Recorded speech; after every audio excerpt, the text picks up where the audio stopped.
Well, by now you should have seen our videos on the exposure triangle and should have some understanding of the relationship, the aperture, the ISO, and the shutter. However, as good as the metering system is in our cameras, they aren't perfect.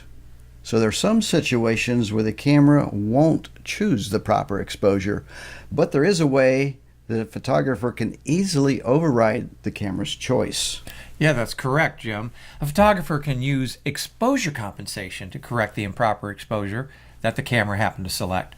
The method is going to be different from manufacturer to manufacturer or from model to model of the camera, but the method is basically the same. Yeah, basically go in and look at your manual. Yeah, take a look at this picture.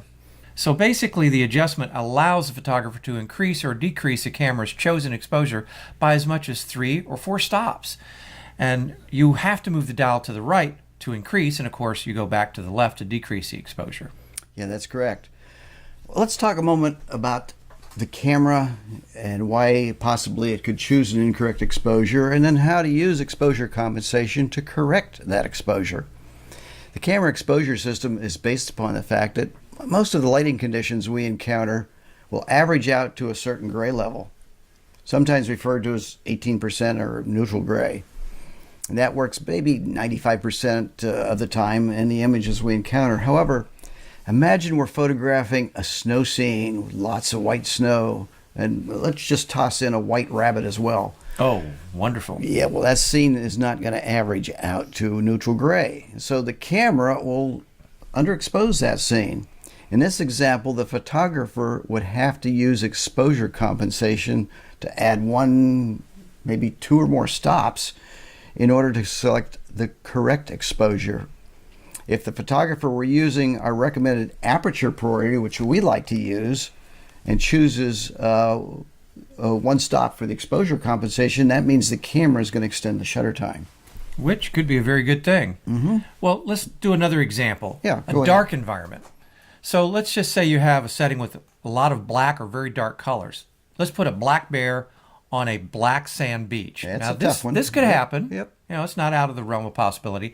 The scenario would also not balance out because the neutral gray would not happen because the camera's overexposing the scene. Mm-hmm.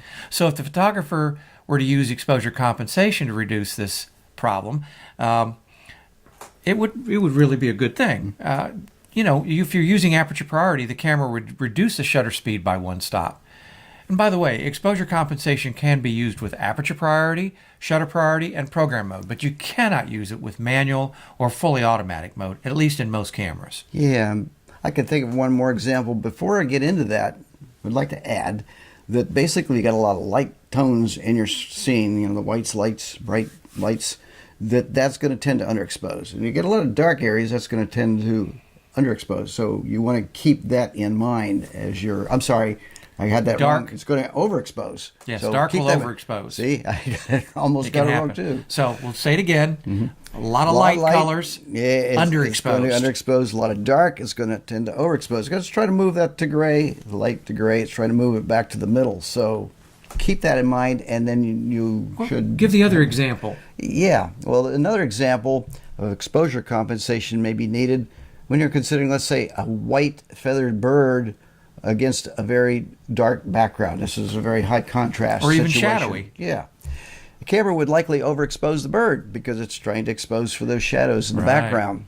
So in this instance, the photographer would want to choose to use exposure compensation to reduce the exposure so the subject, which is a white bird, will be properly exposed and the unimportant background will be underexposed. And actually, this is going to add more contrast, nice contrast to the subject. Yes.